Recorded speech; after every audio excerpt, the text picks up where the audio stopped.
चलिए, तो आज हम करेंगे सहसंयोजी बंध।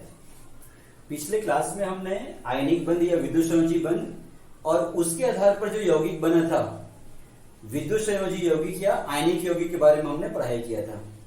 आज हम करेंगे सहसंयोजी बंध क्या होता है, इसका निर्माण कैसे होता है और फिर इससे जो यौगिक बनेगा सहसंयोजी यौगिक, जैसे आयनिक बंध से आयनिक यौगिक का निर्माण हुआ था उसी प्रकार से सहसंयोजी बंध से सहसंयोजी यौगिक का निर्माण होगा।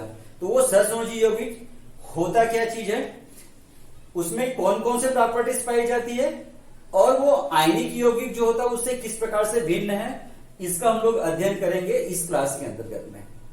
तो सबसे पहले हम लोग देखते हैं सहसंयोजी बंध क्या होता है, कोवेलेंट बॉन्ड क्या होता है। तो जैसे कि आयनिक यौगिक में हुआ था, आयनिक यौगिक का जो निर्माण था वो इलेक्ट्रॉनों के लेन देन से हुआ था। उसमें एक तत्व इलेक्ट्रॉन का दान किया था, दूसरा तत्व उस इलेक्ट्रॉन को ग्रहण किया था। जो दान किया था वो दान करके धनायन का निर्माण किया था और जो उस इलेक्ट्रॉन को ग्रहण किया था वो ऋणायन का निर्माण किया था। इस प्रकार से दोनों एक दूसरे के विपरीत आवेशित हुआ था और वो फिर आपस में जुड़ करके आयनिक बंध का निर्माण हुआ था। यहां पर उल्टा होगा, इस बंध का जो निर्माण होता है वो तत्वों द्वारा इलेक्ट्रॉनों के साझेदारी से होता है। जब दो या दो से अधिक तत्व इलेक्ट्रॉनों की साझेदारी करते हैं, तो साझेदारी जब हो रही है तो सीधी सी बात है उस साझेदारी में जो तत्व होते हैं वो समान मात्रा में इलेक्ट्रॉनों की साझेदारी करते हैं। साझेदारी है तो इलेक्ट्रॉनों का संख्या का समान होना जरूरी है। ऐसा नहीं हो सकता कि एक तत्व एक इलेक्ट्रॉन दे रहा है और दूसरा तत्व जो है वो दो इलेक्ट्रॉन दे रहा है और साझेदारी कर रहे हैं, इस प्रकार से नहीं होता है। दोनों समान मात्रा में इलेक्ट्रॉनों का साझेदारी करते हैं।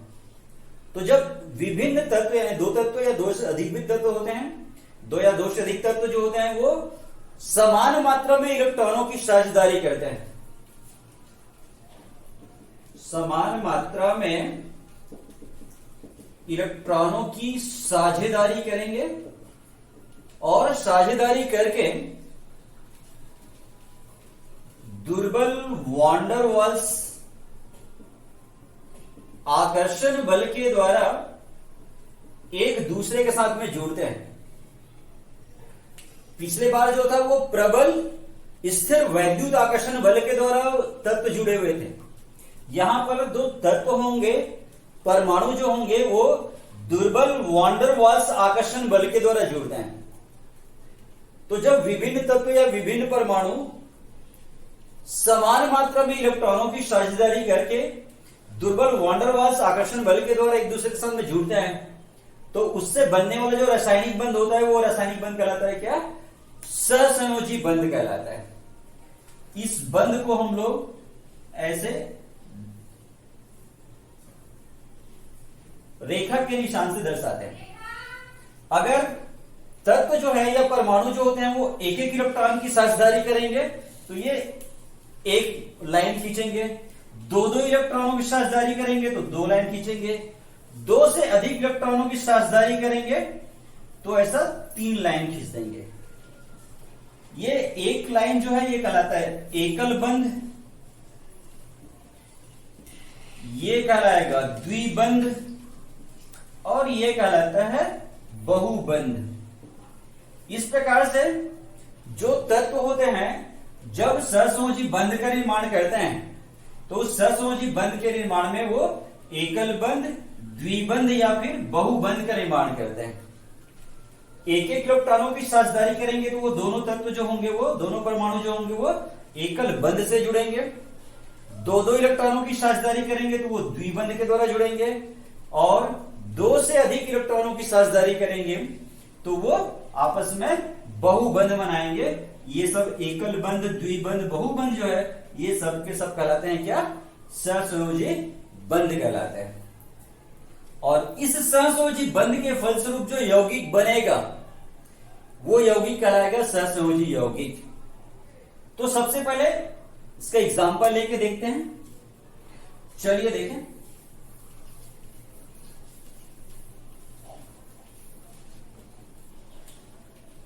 क्लोरीन अणु का निर्माण में हम लोग देखते हैं। यहाँ पे क्लोरीन का जो निर्माण है वो क्लोरीन के 2 परमाणुओं से हुआ है। तो ये क्लोरीन के 2 परमाणुओं से कैसे क्लोरीन अणु का निर्माण होता है देखिए। तो क्लोरीन जो होता है उसका परमाणु क्रमांक आपको मालूम है 17, अंतिम कोश में 7 इलेक्ट्रॉन होता है, 1 3 5, अब ये 7।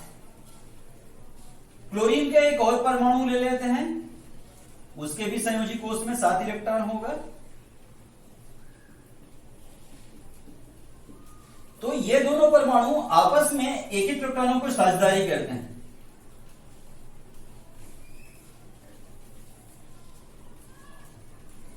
ये क्लोरीन अपना 1 इलेक्ट्रॉन साझेदारी में दे दिया तो बचा 6 इलेक्ट्रॉन बचे, 2 4 6। इसके पास में भी 6 इलेक्ट्रॉन बचेंगे, 2 4 6, और ये एक एक इलेक्ट्रॉन साझेदारी के लिए दिए। इस प्रकार से आप देखिए दोनों गोलों में 8-8 इलेक्ट्रॉन हो गया, दोनों परमाणुओं का अष्टक पूरा हो गया। और चूंकि इस क्रिया में एक एक इलेक्ट्रॉन की साझेदारी हुआ इसलिए इसको Cl डॉट Cl बोलेंगे, या फिर यही निर्माण हो गया Cl2 का। इस प्रकार से क्लोरीन के 2 परमाणु जो होते हैं वो आपस में एक दूसरे से एकल बंध के द्वारा जुड़ते हैं। इसी प्रकार से हम दूसरा देख लेते हैं, N2 का देख लेते हैं। नाइट्रोजन का जो परमाणु क्रमांक होता है 7, अंतिम कोश में इलेक्ट्रॉन होते हैं 5, 2 3 4 5। एक और नाइट्रोजन का परमाणु ले लेते हैं, 2 3 4 5। अब ये दोनों आपस में भाई 5 इलेक्ट्रॉन है तो सीधी सी बात है अष्टक पूरा करने के लिए 3 इलेक्ट्रॉन चाहिए।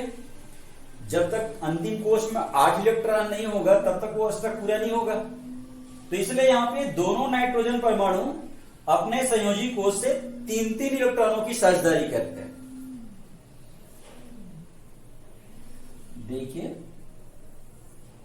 ये नाइट्रोजन का परमाणु 5 इलेक्ट्रॉन था, उसमें से 3 साझे के लिए देगा तो 2 बचेंगे। ये 2 इलेक्ट्रॉन इसके पास भी बचा, 2 इसके पास में भी बचा। 3 इलेक्ट्रॉन साझे के लिए इन्होंने भी दिया, 3 इलेक्ट्रॉन साझे के लिए इन्होंने भी दिया। इस प्रकार से यहां पे नाइट्रोजन परमाणु जो है उनके बीच में 3-3 इलेक्ट्रॉनों की साझेदारी हो रही है। तो इस प्रकार से दोनों बहुबंध के द्वारा जुड़ेंगे और ये नाइट्रोजन अणु का निर्माण कर लेंगे। यहां हमने जो एग्जांपल देखे उसमें समान प्रकार के परमाणु था, दोनों क्लोरीन के परमाणु आपस में जुड़े रहते हैं, दोनों नाइट्रोजन के। अलग अलग वाले कैसे करते हैं वो भी देखिए।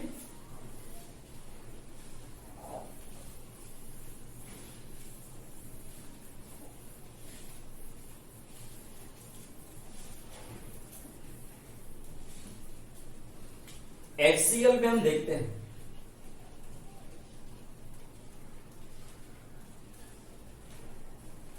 HCl में देखो हाइड्रोजन का परमाणु क्रमांक 1 होता है, अंतिम कोश में 1 इलेक्ट्रॉन। क्लोरीन जो होता है इसके अंतिम कोश में 7 इलेक्ट्रॉन।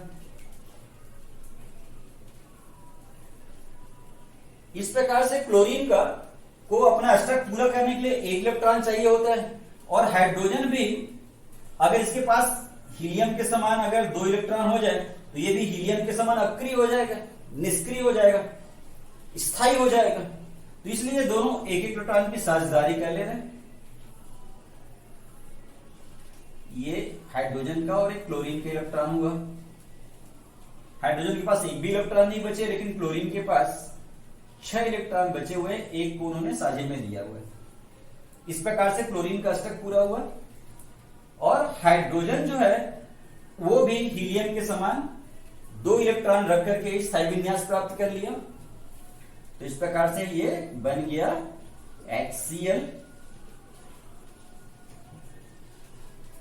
बात क्लियर हो गई बात आप लोगों को? तो इस प्रकार से हम लोग ले सकते हैं। आप इसी प्रकार से PCl3 में ले सकते हैं, NCl3 में ले सकते हैं, PCl5 में ले सकते हैं, SF6 में ले सकते हो। बहुत सारे ऐसे एग्जाम्पल है। इन एग्जाम्पल के थ्रू आप लोग अलग अलग तत्वों में अलग अलग इलेक्ट्रॉन जो होते हैं, अगर एक है ना अलग एक ही प्रकार के परमाणु ना होकर के अलग अलग परमाणु लेंगे तो इस प्रकार से अलग अलग परमाणुओं में भी सहसंयोजी बंध का निर्माण किस प्रकार से होता है वो क्रिया आप देख सकते हैं। तो इस प्रकार से यह हुआ सहसंयोजी बंध, और इस सहसंयोजी बंध का निर्माण कैसे होता है। अब यहां पर हम करेंगे सहसंयोजी यौगिक के बारे में। ये जितने भी मैं आपको एग्जांपल दिया, Cl2 देखे, O2 हुआ, N2 हुआ, HCl हुआ, PCl5, PCl3, NCl3, ये सब के सब सहसंयोजी यौगिक होते हैं।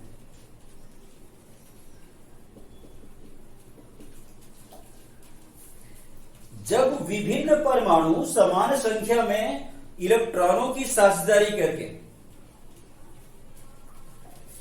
दुर्बल वांडरवाल्स आकर्षण बल के द्वारा जुड़ते हैं तो उसके फलस्वरूप बनने वाला बंध सहसंयोजी बंध, और उस सहसंयोजी बंध से बनने वाला यौगिक क्या कहलाता है? सहसंयोजी यौगिक कहलाता है। सहसंयोजी बंध के द्वारा बनने वाला यौगिक सहसंयोजी यौगिक कहलाता है। तो ये जो सहसंयोजी यौगिक होता है, इन सहसंयोजी यौगिकों में कौन कौन सी प्रॉपर्टीज होती है, कौन कौन से गुण पाए जाते हैं, ये हम देखते हैं। जिस प्रकार से मैंने आपको आयनिक यौगिक में बताया था, 6-7 गुण बता दिए था मैं आप लोगों को, उसी प्रकार से सहसंयोजी यौगिक में भी गुण बताएंगे। दोनों में अंतर भी आता है, सहसंयोजी यौगिक और आयनिक यौगिक में अंतर आता है, इसलिए मैं यहां पर सहसंयोजी यौगिक के उन्हीं प्रॉपर्टीज को बता रहा हूं, उन्हीं गुणों को बताऊंगा जो गुण मैंने आप लोगों को आयनिक यौगिक में बताया है, ताकि आप उसमें दोनों के बीच में अंतर भी कर सकते हैं। आप जो है गुण तो याद होगा ही होगा, साथ ही साथ में आपको आयनिक यौगिक और सहसंयोजी यौगिक के बीच में क्या क्या अंतर है इसका भी ज्ञान आपको हो जाएगा। चलो देखते हैं। तो सहसंयोजी यौगिक के गुण, सामान्य गुण, चलिए देखिए। पहला, ये अधिकांशतः गैस एवं द्रव अवस्था में पाए जाते हैं।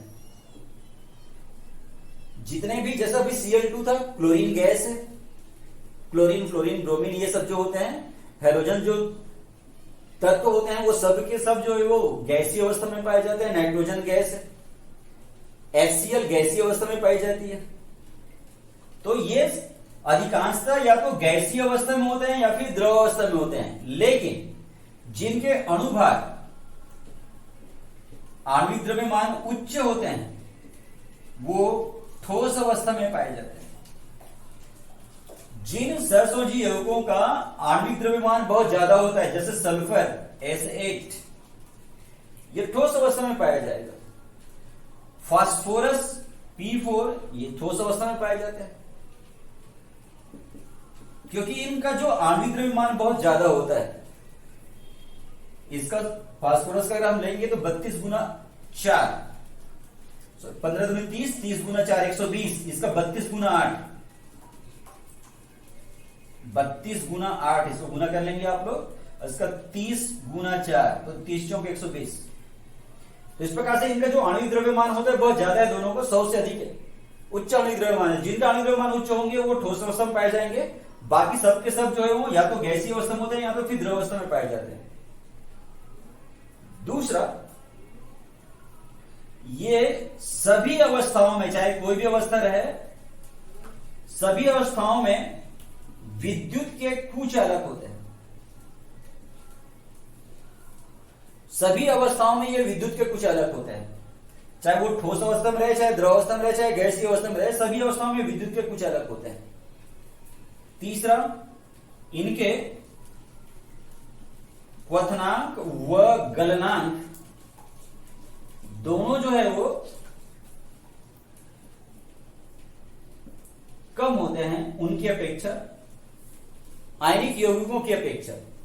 आयनिक यौगिकों की अपेक्षा इनके क्वथनांक और गलनांक जो होते हैं वो कम होते हैं। उनका क्वथनांक और गलनांक उच्च थे, बहुत ज्यादा होते थे, इनका क्वथनांक और गलनांक कम होते हैं। चौथा, ये ध्रुवीय विलायकों जैसे जल में अविलेय होता है, जबकि कार्बनिक विलायकों जैसे बता दिया था उस दिन तेल, पेट्रोल, ये इसमें ये विलेय होते हैं। जो आयनिक यौगिक था उसके जस्ट अपोजिट है। आयनिक यौगिक जो ध्रुवीय यौगिकों में विलेय था, कार्बनिक यौगिकों में अविलेय था, लेकिन यहां पर ये ध्रुवीय यौगिकों में, ध्रुवीय विलायकों में अविलेय होता है। जल में नहीं घुलेगा। क्लोरीन को घोलेंगे गैस, क्लोरीन गैस को जल में डालेंगे नहीं घुलेगा, नाइट्रोजन गैस को जल में डालेंगे नहीं घुलेगा, लेकिन उसमें कार्बनिक विलायकों में डालते हैं, पेट्रोल में डाल देंगे, तेल में डालेंगे तो उसमें विलय हो जाएगा, उसमें घुल जाएगा उसमें। तो ये ध्रुवीय विलायकों में अविलेय होते हैं, लेकिन कार्बनिक विलायकों में विलेय हो जाते हैं, उल्टा हो जाता है। पांचवा, ये उसमें था आयनिक यौगिक में था वो कठोर और भंगुर प्रकृति के थे, ये मुलायम होंगे, गैस है तो नेचुरली मुलायम होंगे, और तन्य प्रकृति के होते हैं, फैलने वाला, तनाव, फैलने की गुण होगा इसमें। मुलायम होते हैं वो, तन्य प्रकृति के होते हैं। इनमें होने वाली रासायनिक अभिक्रिया जो होता है, रासायनिक अभिक्रिया जो होता है वो मंद गति से होता है।